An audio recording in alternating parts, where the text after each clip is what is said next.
এখন তো মাঝে মাঝে শুনে আবার আসবে, এখন আবার আসবে, আবার সাথে কি দুলাভাই আসবে কিনা। আপনি দালালদের কথা না শুনে, চাটুকারদের কথা না শুনে, নিজের বিবেক দিয়ে যে সংস্কারের কথাগুলি জনগণ বলছে এই সংস্কারগুলি করেন।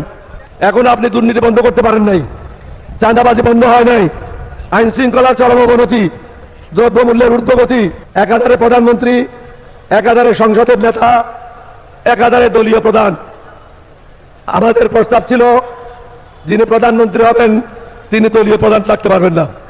এই বিষয়টা নিয়ে আপনি 11 দলীয় ঐক্যজোটের সাথে কথা বলেন, বাকি কোনো দফা নিয়ে কথা বলার প্রয়োজন নাই। আপনি এটা গ্রহণ করেন, গ্রহণ করে জাতিকে মুক্তি দেন। আপনি একটা জিনিস বুঝতে পারছেন না, জামাতের রাজনীতি 1975 সালের পর থেকে আমি গভীরভাবে পর্যবেক্ষণ করেছি। আজকে তাদের যে শৃঙ্খলা, তাদের দলের মধ্যে যে রকম ঐক্য, সশস্ত্র বাহিনী তো এরকম নাই।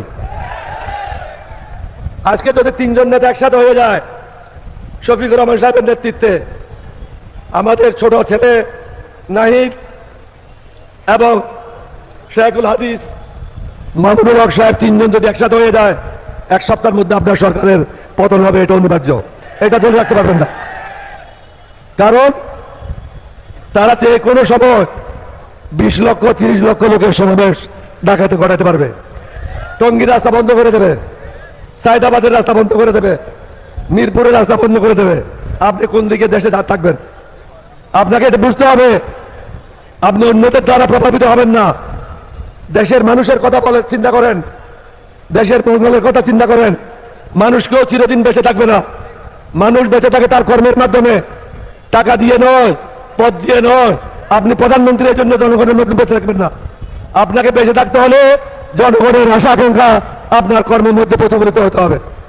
সেটা হলো জনগণ যে সংস্কার চায় সেই সংস্কার আপনি করেন। মেহরবানি করেন অন্যের কথায় প্রভাবিত না হয়ে বাংলাদেশের মানুষের কথা চিন্তা করেন। এখন আপনি দুর্নীতি বন্ধ করতে পারেন নাই, চাঁদাবাজি বন্ধ হয় নাই, আইন শৃঙ্খলার চরম অবনতি, দ্রব্যমূল্যের ঊর্ধ্বগতি, এবং আপনার দলের লোকেরা দুর্নীতিবাজ যে সমস্ত ব্যবসায়ীরা আছে তাদের ব্যবসায়িক প্রতিষ্ঠানগুলি পাহারা দিচ্ছে। আপনি খবর নিয়ে দেখেন, বসুন্ধরা দায়িত্ব থেকে আছে, সুমিত গ্রুপের দায়িত্ব থেকে আছে, এস আলমের দায়িত্ব থেকে আছে। আপনার নেতা, আপনার নেতার ছেলেরা, তারাই পাহারা দিচ্ছে, আপনাকে ভুল পথে পরিচালিত করছে। আপনি যেহেতু বাইরে ছিলেন, বাস্তবের সাথে আপনি এখনো পরিচিত হতে পারেন নাই। আমি অনুরোধ করব সিলেটবাসীর পক্ষ থেকে, আপনি জনগণের প্রধানমন্ত্রী হন, বিএনপির প্রধানমন্ত্রী না। জনগণের প্রধানমন্ত্রী হতে হলে জনগণের আশা আকাঙ্ক্ষার প্রতিফলন ঘটাতে হবে।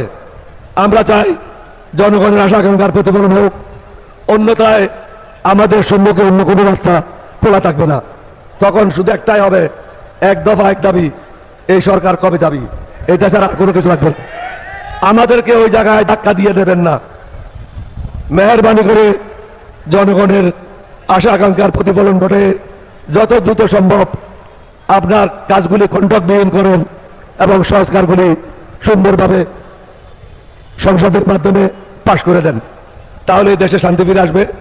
শফিকুর রহমান সাহেব আর নাহিদ অন্যান্য যারা আছে তারা সবসময় একটা কথাই বলছে, আমরা সরকারকে সাহায্য করতে চাই। তারা তো এটা বলে নাই সরকার আপনার টেনে আসে নামাতে চায়। এখন তো মাঝে মাঝে শুনে আবার আসবে, এখন আবার আসবে, আবার সাথে কি দুলাভাই আসবে কিনা। আবার তো আসবে, কিন্তু এমন সমস্যা সৃষ্টি হচ্ছে সাথে দুলাভাইকেও নিয়ে আসতে হবে। তা আপনারা প্রস্তুত থাকেন ফাঁসির রশি নিয়ে।